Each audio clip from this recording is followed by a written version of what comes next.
Hello दोस्तों, कैसे हैं आप लोग। हमारी आज की कहानी का नाम है गँवार बहू। आज मेरी किटी है। मेरी किटी की सहेलियां आएंगी। सब इंतजाम अच्छे से होना चाहिए। खाने पीने के सामान में कोई कमी नहीं रहे। और हाँ, गँवारों की तरह कपड़े पहन कर ना आ जाना उन लोगों के सामने। तुम यह जो 6 मीटर का कपड़ा लपेटे रहती हो वह न लपेट लेना। तुम साड़ी पहनकर उन लोगों के सामने नहीं आओगी। उन लोगों की बहुएं मॉडर्न कपड़े पहनती हैं। अगर तुम साड़ी लपेट कर आओगी तो वह लोग मेरा मजाक उड़ाएगी। इसलिए तुम भी मेरी सहेलियों के सामने मॉडर्न कपड़े ही पहन कर आना। मेरी बात कान खोल कर सुन लो। उन लोगों के सामने ऐसा कोई काम न करना जिससे उन लोगों को यह पता चले कि तुम एक गँवार हो। प्रेरणा की सास ने व्यंग्यात्मक लहजे में उससे कहा, मम्मी जी, मेरे पास मॉडर्न कपड़े नहीं हैं।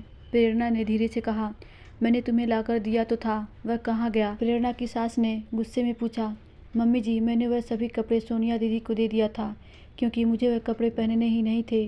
प्रेरणा ने डरते हुए नज़रें झुकाकर कहा, अब तो समय भी नहीं है कि मैं बाजार जाकर तुम्हारे लिए कपड़े लेकर आऊं। हे भगवान, मैंने ऐसा क्या पाप किया था कि मुझे ऐसी गँवार बहू मिली। मेरे तो पढ़े लिखे बेटे का जीवन ही बर्बाद हो गया। पता नहीं प्रभास के पापा को इस लड़की में क्या दिखाई दिया जो इस लड़की को अपनी बहू बनाकर ले आए। वीणा जी गुस्से में बड़बड़ा रही थी। अपनी सास की बात सुनकर प्रेरणा की आंख में आंसू आ गए। उसने कहा कुछ नहीं, चुपचाप वहां से जाने लगी। तभी उसकी नज़र अपने ससुर पर पड़ी। वह शायद दरवाजे पर खड़े होकर अपनी पत्नी की बात सुन रहे थे। वीणा जी की नज़र भी जैसे ही अपने पति पर पड़ी वह सकपका गईं। प्रेरणा के ससुर प्रकाश जी कुछ कहते उससे पहले ही दरवाजे की घंटी बज गई। वीणा जी ने कहा, लगता है मेरी किटी की सहेलियां आ गईं। उन्होंने जानबूझकर प्रकाश जी से कहा जिससे वह बातें को आगे न बढ़ाएं। प्रकाश जी भी वहां से चले गए क्योंकि बाहरी लोगों के सामने वह कोई हंगामा नहीं करना चाहते थे। वीणा जी ने दरवाज़ा खोला तो वहां उसकी किटी की सहेलियां खड़ी हुई थी। वीणा उन्हें देखकर खुश हो गई, उन्हें अंदर लेकर आई। घर की सजावट देखकर उनकी एक सहेली ने पूछा, मिसेस पांडे, घर का डेकोरेशन तो बहुत अच्छा लग रहा है। हाँ मिसेस मेहता, यह मेरी पसंद से हुआ है, इसीलिए अच्छा तो रहेगा ही मिसेस पांडे, वीणा जी ने गर्व से कहा। सभी किटी की औरतें अपने अपने घर की बड़ाई करने में लगी हुई थी। वीणा जी भी अपनी पसंद और अपनी काबिलियत का बखान करने में लगी हुई थी। तभी मिसेस मेहता ने पूछा, मिसेस पांडे, आपकी बहू नहीं दिखाई दे रही है, क्या आप उसे हम लोगों से मिलवाना नहीं चाहती। मिसेस मेहता की बात सुनकर वीणा जी को न चाहते हुए भी प्रेरणा को वहाँ बुलाना पड़ा। प्रेरणा ने शिफॉन की साड़ी पहनी हुई थी और अपने लंबे बालों की चूटी गोथी हुई थी। प्रेरणा को साड़ी पहने देखकर सभी औरतें एक दूसरे का मुंह देखकर मुस्कुराने लगी। वीणा जी ने सभी के चेहरों की मुस्कुराहट देखकर प्रेरणा को घूरने लगी। उन औरतों में से एक ने कहा, अरे वीणा जी, आपकी बहू अभी भी पुराने ज़माने के कपड़े पहनती है या तुम उसे दबा कर रखती हो। स्वयं तो मॉडर्न कपड़े पहनती हो और बहू को साड़ी पहनने के लिए मजबूर करती हो। आप कैसी बातें कर रही हैं मिसेस पाठक, मैं आपकी तरह दोहरा व्यक्तित्व नहीं रखती। मैंने बहू पर कोई पाबंदी नहीं लगाई है। आपकी बहू की तरह मेरी बहू भी गंवारों की तरह रहना पसंद करती है। आज उसके कारण मुझे तुमसे ऐसी बातें सुननी पड़ रही है, वरना किसी की क्या मजाल कि मुझे कुछ कहे। आप इस समय मेरे घर पर हैं, इसीलिए मैं चुप हूँ, नहीं तो मुझे भी जवाब देना अच्छी तरह आता है। वीणा जी ने गुस्से में कहा, अरे छोड़ो, तुम लोग भी क्या बात लेकर बैठ गई। वीणा जी की बहू चाहे जो पहने, उसकी मर्जी, इस पर बहस करने की क्या जरूरत है, मिसेस वर्मा ने कहा। मिसेस वर्मा की बात सुनकर सभी ने उसका समर्थन किया और फिर आपस में हंसी मजाक होने लगा। वीणा जी ने संगीत लगा दिया और सभी नृत्य करने लगी। किटी पार्टी शाम 6 बजे तक चली। उसके बाद सभी किटी मेंबर वहां से चली गईं।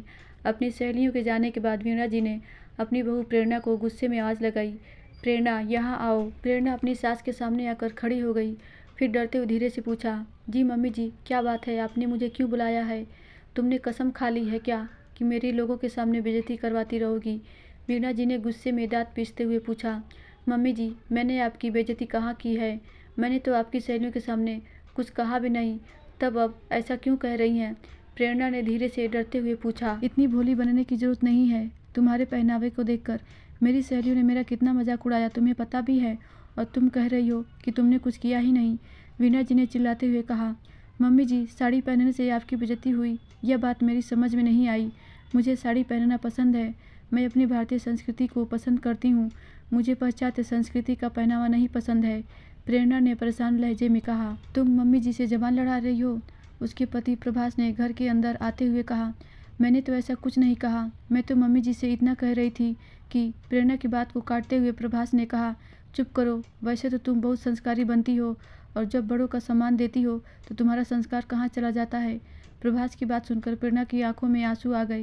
प्रेरणा के आंसू देखकर वीणा जी ने कहा, फिर शुरू हो गया इसका तिरिया चरित्र। तुम माँ बेटे हमेशा प्रेरणा का अपमान क्यों करते रहते हो? मैंने तुम लोगों को कितनी बार समझाया है कि अपनी हरकतों से बाज आ जाओ, वरना मुझसे बुरा कोई नहीं होगा। प्रेरणा गंवार नहीं है, पढ़े लिखे गंवार तुम दोनों हो। मैंने जानबूझकर प्रेरणा को अपनी बहू बनाया है, जिससे मेरी आने वाली पीढ़ियों को भारतीय सभ्यता, संस्कृति और संस्कारों का ज्ञान हो सके। तुम दोनों ने तो अपनी भारतीय संस्कृति को ताक पर रख दिया है। तुम दोनों स्वयं गलत हो और गलत प्रेरणा को ठहरा रहे हो। आज के बाद अगर तुम दोनों ने प्रेरणा का अपमान किया तो मुझसे बुरा कोई नहीं होगा। प्रेरणा के ससुर प्रकाश जी ने गुस्से में कहा और वहाँ से चले गए। प्रभास और वीणा जी ने जलती निगाहों से प्रेरणा को देखा और वह लोग भी वहाँ से चले गए। प्रेरणा आंखों में आंसू लिए वहीं खड़ी रही। उसकी समझ में यह नहीं आ रहा था कि उसकी गलती क्या है जो उसकी सास और पति उससे नाराज रहते हैं। यही सोचते हुए प्रेरणा रसोई घर में चली गई। प्रेरणा कहाँ हो, यहाँ आओ। प्रभास ने प्रेरणा को आवाज़ लगाई। प्रेरणा दौड़ती हुई आई। क्या बात है, आपने मुझे क्यों बुलाया है? प्रेरणा ने पूछा। कल मैं अपनी तरक्की के उपलक्ष्य में एक पार्टी दे रहा हूँ। वहाँ बहुत बड़े बड़े लोग आएंगे, विदेशी लोग भी वहाँ होंगे। पार्टी 5 स्टार होटल में है, वहाँ तुम्हारा रहना आवश्यक है, इसीलिए तुम्हें भी वहाँ चलना। पर तुम वहाँ साड़ी पहनकर नहीं चलोगी। वहाँ पहनकर जाने के लिए मैं तुम्हारे लिए यह ड्रेस लाया हूँ, तुम्हें वही पहनकर चलना होगा। प्रभास ने प्रेरणा को एक पैकेट देते हुए कहा। प्रेरणा ने वह पैकेट अपने हाथ में लिया और उसे खोलने लगी। तभी फ़ोन की घंटी बज उठी। सबका ध्यान उधर चला गया। प्रेरणा ने पैकेट रख दिया और फ़ोन उठाया। उधर से उसकी माँ की आवाज़ आई। वह कह रही थी कि तुम्हारे पापा की तबीयत खराब है, वह तुमसे मिलना चाहते हैं। अपनी माँ की बात सुनकर प्रेरणा घबरा गई और उसने अपनी सास को अपने पिता की तबीयत के बारे में बताया और कहा कि वह अपने मायके जाना चाहती है। वीणा जी उसे मना करती उससे पहले ही प्रकाश जी ने कहा, प्रेरणा इसमें पूछने की क्या बात है, तुम जाओ, तुम्हारे पापा तुमसे मिलना चाहते हैं। अपने ससुर की बात सुनकर प्रेरणा अपने मायके जाने की तैयारी करने लगी। उसका मायका उसी शहर में था। उसने प्रभास से कहा कि वह कल पार्टी में जाने से पहले यहाँ आ जाएगी। उसके बाद प्रेरणा अपने मायके जाने के लिए निकल गई। अपने माता पिता से मिलने के बाद प्रेरणा बहुत खुश हुई। प्रेरणा को देखकर उसके पापा की तबीयत में सुधार होने लगा। प्रेरणा भी अपने माता पिता के पास आकर बहुत सुकून और शांति महसूस कर रही थी। दूसरे दिन प्रेरणा के पापा की तबीयत कुछ ठीक थी। प्रेरणा ने प्रभास को फ़ोन करके कहा कि वह सीधे होटल आ जाएगी। प्रभास ने कहा कि तुम ड्राइवर के साथ होटल आ जाना और वही ड्रेस पहनकर आना जो मैंने तुम्हें कल ला कर दिया था। प्रेरणा अपने पापा को डॉक्टर को दिखाने के बाद अपनी ससुराल चली गई। घर में कोई नहीं था, सब लोग होटल जा चुके थे।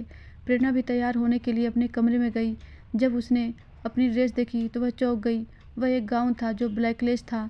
प्रेरणा ने उसे बेड पर फेंक दिया और अपनी अलमारी से एक कांजीवरम साड़ी निकाली। साड़ी क्रीम कलर की थी और उसका बॉर्डर मैरून रंग का था। प्रेरणा ने वही साड़ी पहनी, अपने लंबे बालों को ढीला जुड़ा बनाया, गले में मैरून रंग का जुड़ाऊ हार और हाथों में जुड़ाऊ कंगन पहने, माथे पर मैरून रंग की बड़ी बिंदी और होठों पर मैरून कलर की लिपस्टिक लगाई। जब प्रेरणा ने तैयार होकर स्वयं को शीशे में देखा तो स्वयं को देखकर शर्मा गई।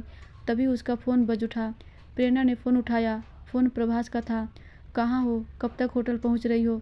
प्रभास ने गुस्से में पूछा। मैं तैयार हो गई हूँ, अब घर से निकल रही हूँ, मुझे होटल पहुँचने में ज़्यादा समय नहीं लगेगा, प्रेरणा ने कहा।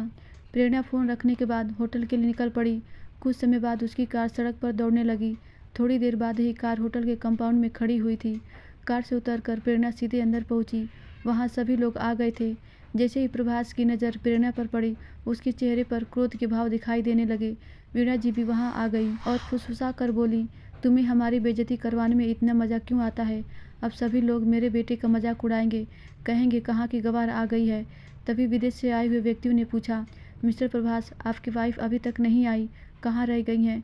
ये मेरी वाइफ मारिया उनसे मिलने के लिए बहुत एक्साइटेड है। प्रभास ने अपने चेहरे पर नकली मुस्कुराहट लाते हुए कहा, मिस्टर डेविड, यह है मेरी पत्नी मिसेस प्रेरणा। वाओ, इंडियन ब्यूटी, आपकी पत्नी तो बहुत ही सुंदर है मिस्टर प्रभास, मारिया ने कहा। पार्टी के सभी लोग प्रेरणा के आसपास इकट्ठे हो गए और प्रेरणा की साड़ी, उसके पहनावे और श्रृंगार की प्रशंसा करने लगे। तभी एक महिला ने वीणा जी से कहा, वीणा जी, आपने आज तक अपनी बहू से हमें नहीं मिलवाया। आज पता चला कि आपने उसे हमसे क्यों नहीं मिलवाया। वह इतनी सुंदर है, कहीं हमारी नज़र न लग जाए। वीणा जी उस महिला की बात सुनकर गर्व से मुस्कुरा उठी। वहां उपस्थित सभी लोग प्रेरणा की तारीफ करते रहे। तभी वहां शहर के मेयर मिस्टर राहुल आ गए। बातचीत के दौरान जब उन्हें पता चला कि प्रेरणा ने हिंदी में PhD किया है तो उन्होंने खुश होकर प्रेरणा के ससुर प्रकाश जी से कहा, प्रकाश, तुमने कभी बताया नहीं कि तुम्हारी बहू हिंदी मीडियम में PhD है। मुझे अपने कॉलेज के लिए एक हिंदी की प्रवक्ता की आवश्यकता है। क्या प्रेरणा बेटी मेरे कॉलेज में प्रवक्ता की नौकरी करेगी? मेयर साहब की बात सुनकर प्रेरणा के चेहरे पर आश्चर्य मिश्रित खुशी दिखाई देने लगी। मेयर साहब की बात सुनकर वीणा और प्रभास के चेहरे पर भी गर्व की मुस्कुराहट फैल गई। तभी वहाँ प्रकाश जी आ गए और उन्होंने व्यंग भरी आवाज़ में कहा, क्या हुआ वीणा, आज तुम्हारे चेहरे पर प्रेरणा के लिए गुस्सा और नफरत नहीं दिखाई दे रही है? और प्रभास, तुम्हें आज प्रेरणा एक गंवार नहीं लग रही है? आज यह चमत्कार कैसे हो गया? अपने पिता की बात सुनकर प्रभास ने शर्म से अपनी नज़रें झुका ली और वीणा के चेहरे पर भी शर्मिंदगी के भाव दिखाई देने लगे। मुझे माफ़ कर दो प्रेरणा बेटा, हम लोगों के चेहरे पर पाश्चात्य संस्कृत का पर्दा पड़ा हुआ था जो आज उतर गया। हमें तुम पर नाज है और मैं भी खुश हूँ कि प्रभास के लिए उसके पापा ने इतनी सुंदर और संस्कारी लड़की ढूंढी। वीणा जी ने हंसते हुए प्रेरणा से कहा। प्रभास बहुत प्यार से प्रेरणा को देख रहा था। प्रेरणा की नज़र जब प्रभास पर पड़ी तो उसे अपनी ओर देखता पाकर प्रेरणा ने शर्माकर अपनी नज़रें झुका ली। प्रकाश जी अपने परिवार को एकजुट होता देखकर खुशी से उन्हें देख रहे थे। उनके चेहरे पर गर्वीली मुस्कान फैल गई। धन्यवाद दोस्तों, आशा करती हूँ ये कहानी आपको ज़रूर अच्छी लगी होगी।